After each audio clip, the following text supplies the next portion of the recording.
तमालपत्र आणि आलं, लसूण आणि कोथिंबीर आणि छोटासा एक कांदा.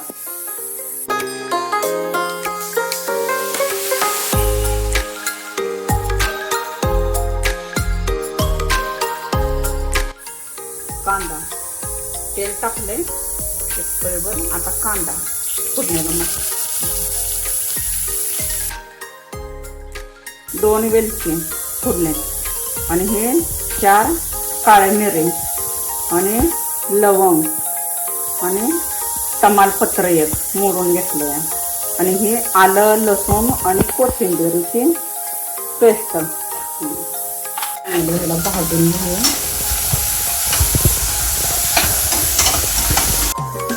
5 मिनिटात हे चांगलं भाजून घेऊया आपण. आता मटण टाकूया. हां चांगला ह्या हलवूया.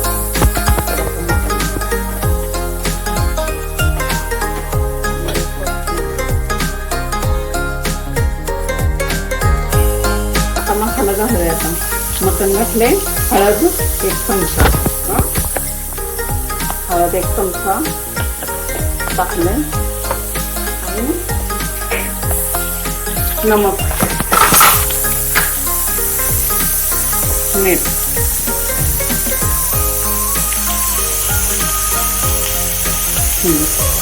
आता चांगलं परतूया.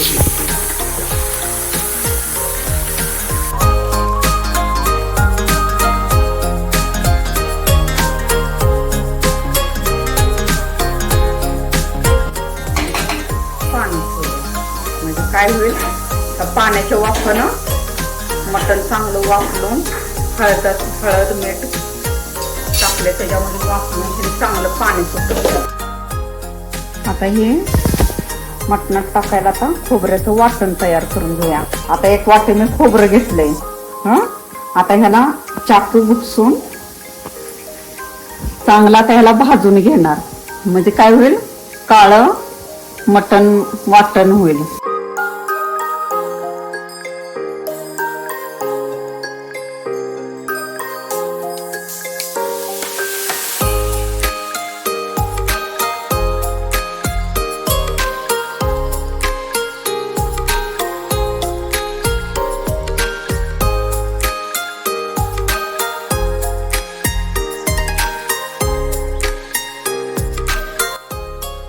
कोथिंबीर घेतल्या.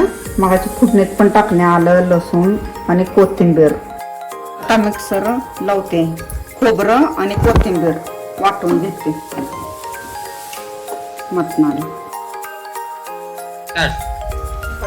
खोबरं वाटण बारीक करून घेतले असं आहे का.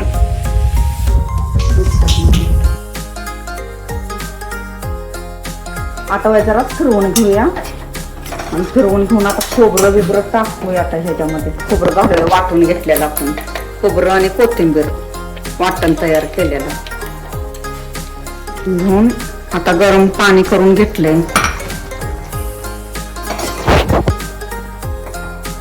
आता पाणी गरम केलेलं त्याच्यामध्ये ओतून घ्यायचं.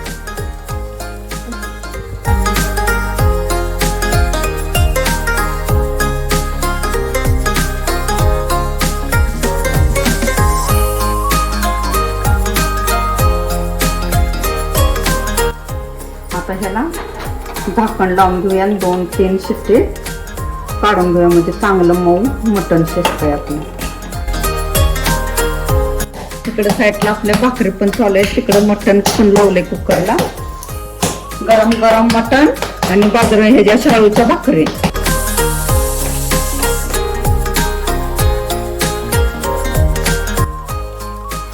आता हे कुकर मटण शिजलंय आपलं.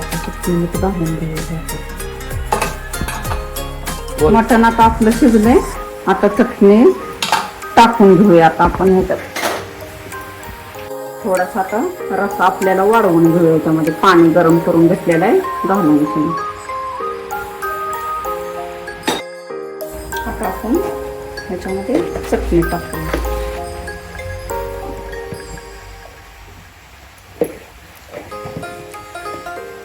3-4 चमचे चटणी.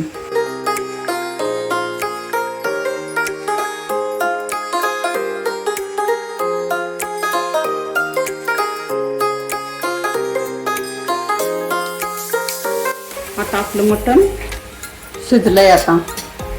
चटणी बिटणी टाकून आता उतरून घेतलंय.